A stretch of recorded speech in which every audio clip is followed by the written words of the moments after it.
రాష్ట్రానికి చల్లటి కబురు చెప్పింది వాతావరణ శాఖ. 3 రోజులు రాష్ట్రంలో అక్కడక్కడ వర్షాలు కురిసే అవకాశం ఉందని తెలిపింది.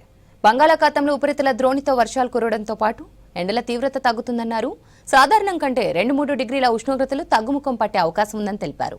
ఈదురుగాలులు అధికంగా వీచే అవకాశం ఉందని ప్రజలు అప్రమత్తంగా ఉండాలని హెచ్చరించారు వెదర్ ఆఫీసర్స్.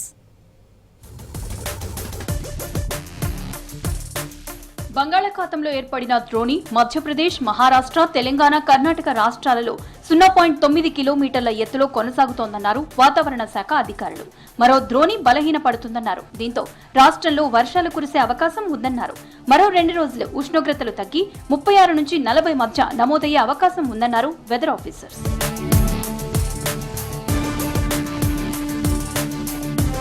ఈదురుగాలులు, ఉరుములు, మెరుపులతో వడగళ్ల వర్షం కురిసే అవకాశం ఉండటంతో పలు జిల్లాలకు ఆరెంజ్ అలర్ట్ జారీ చేశారు వాతావరణ శాఖ అధికారులు.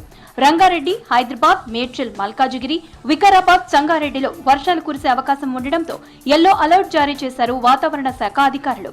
ఒక ద్రోణి అనేది రాష్ట్ర సరిహద్దుల్లో ప్రస్తుతం కొనసాగుతుంది. అటు మరత్వాడ నుంచి అటు విదర్భ, తెలంగాణ మీద కొనసాగడం వల్ల మనకి రాగల 3 రోజుల్లో కూడా తేలికపాటి నుంచి మోస్తారు వర్షాలతో పాటు ఈదురుగాలుల ప్రభావం కూడా స్పష్టంగా కనిపిస్తుంది. ముఖ్యంగా ఉత్తర తెలంగాణ జిల్లాలకు మాత్రం వడగండ్ల వర్షం అనేది ఉండే అవకాశం అయితే కనిపిస్తుంది.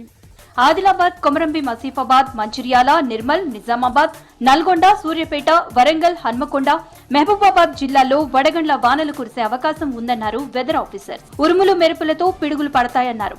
గంటకు 40 నుంచి 50 కిలోమీటర్ల వేగంతో ఈదురుగాలులు వీస్తాయని హెచ్చరికలు చేశారు వాతావరణ శాఖ అధికారులు.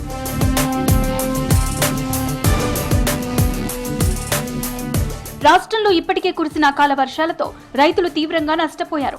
రానున్న 3 రోజులు ఈదురుగాలులతో వానలు కురవడంతో పాటు పిడుగులు పడే అవకాశం ఉందని ప్రజలు జాగ్రత్తగా ఉండాలని సూచిస్తున్నారు వెదర్ ఆఫీసర్స్.